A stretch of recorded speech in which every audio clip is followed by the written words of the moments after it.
sosok yang tadi disampaikan Rudi ada di depan kita, Tasya. Tadi dibilang mengamati, kenapa kita diamati sama sosok ini? Kenapa kamu mengamati? Jadi sosok ini mengamati kegiatan manusia yang seakan-akan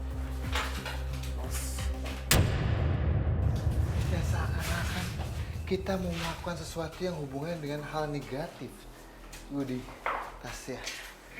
Jadi orang suka kesini untuk melakukan sesuatu hal yang negatif. Hei, Hati-hati. apa yang suka dilakukan manusia semenjak ini kosong?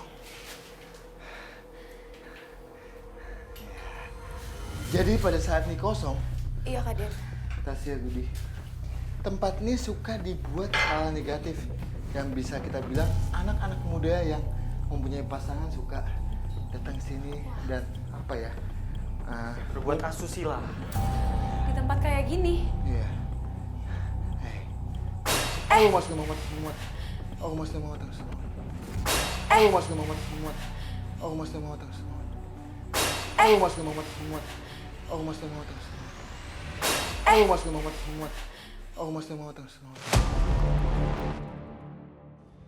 Suara pecahan kaca itu kenceng banget loh. Hei, siapa itu?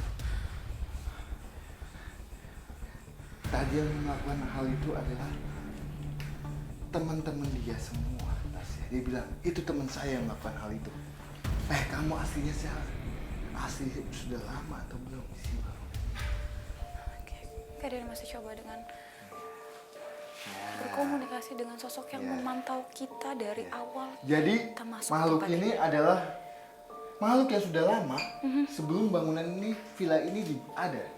Jadi dulu ini adalah kebun yang sangat luas dan mungkin kebun ini mempunyai segi mistis yang sangat kuat sekali. Penelusuran kami merasa adanya sosok astral lain yang memperhatikan dan mencoba memberikan gangguan, seolah mengingatkan kami adanya cerita mitos yang beredar di area ini. Ketika itu ada orang sini, warga sini asli, dia mau mancing ke laut, waktu itu ada ular kayak yang kegencet karang tembok itu. Kayaknya ular itu minta tolong, kayaknya. Diambillah sama dia 3 orang. Rencananya mau dijual, emang bener laku itu, dijual lah ular itu. Yang ngambil gitu, kena penyakit. Ininya sampai jadi ada sisik-sisik ularnya ini, tangan-tangannya sampai kakinya itu. Tadi dia bilang kalau dia ada bahkan dari sebelum villa ini didirikan. Iya. Apa ini sosok terkuat di tempat ini, Kak? Tidak, Tasya. Kamu kemana? Kawas. Kamu yang paling kuat di sini. Dia bilang, saya bukan makhluk yang paling kuat.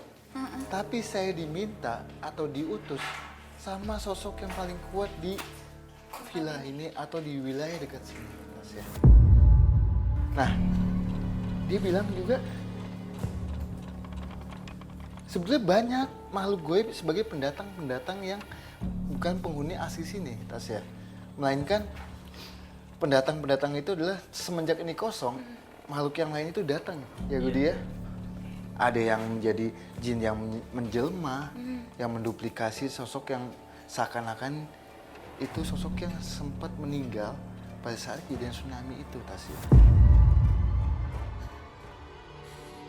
Sosok yang terpanggil ke tempat ini karena memang tempat ini dibiarkan terbengkalai begitu saja. Iya.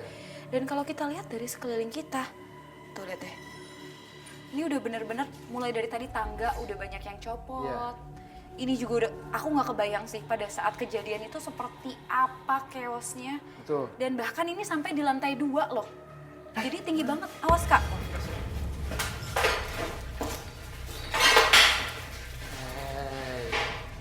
Udah jangan kemana-mana. Udah, kamu jangan kemana-mana. Saya ingin komunikasi baik-baik sama kamu. Coba bantu saya untuk komunikasikan soal kejadian-kejadian yang ada di sini. Apakah kejadian pada saat itu disebabkan atasnya kamu atau atasnya makhluk-makhluk kayak seperti kamu? Kak Dean lagi coba untuk nanyain perihal bencana alam yang terjadi tepatnya di tahun 2018. Memang murni kecelakaan alam atau ada pengaruh Jadi, dari sosok-sosok gaib? Tasya, Iya Kak Dean. sosok ini bilang bahwa kejadian tsunami itu tidak ada hubungannya sama makhluk goib. Kayak gitu. Jadi murni kecelakaan atau bencana alam gitu ya? Ya, bisa dibilang seperti itu sih Tasya. Apa yang kamu mau sampaikan lagi? Ya, ya.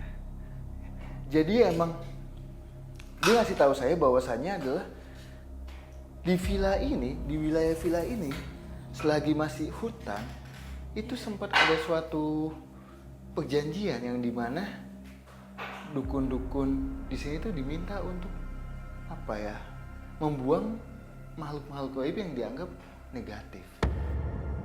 Ada sebuah perjanjian di tempat ini. Iya. Kamu mau kemana lagi? Hah? Mau ke sana? Apa yang mau kamu tunjukin? Ayo.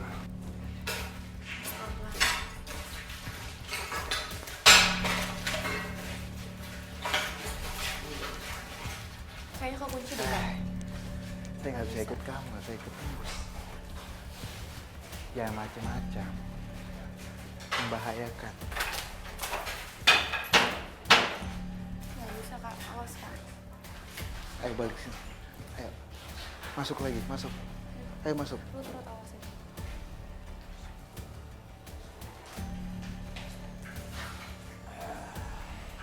Kalian masih coba untuk berkomunikasi dengan sosok yang memantau kita dari tadi.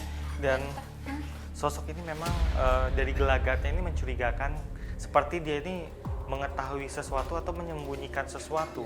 Dan dia ini lari-lari jalan-jalan kayak agak-agak ngeledek kita. Betul. Jadi seakan-akan kita itu kayak diombang-ambingi, Tasya.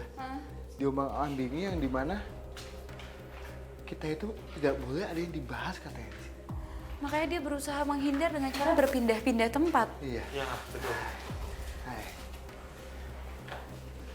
Mana lagi? Mau kemana lagi? Saya masih belum selesai komunikasi sama kamu.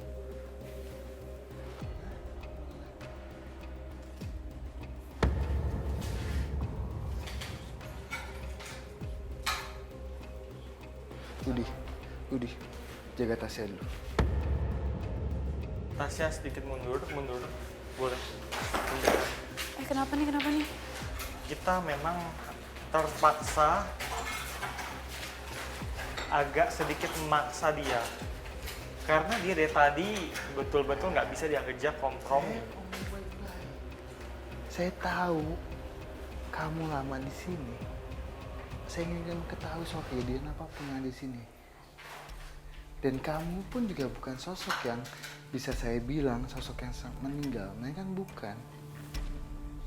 Iya. Kak Dean awas. Kak Dean masih coba untuk komunikasi dengan sosok ini yang kayaknya dia tidak mau kita mengungkap fakta-fakta yang terjadi di tempat ini. Udah jaga tasnya.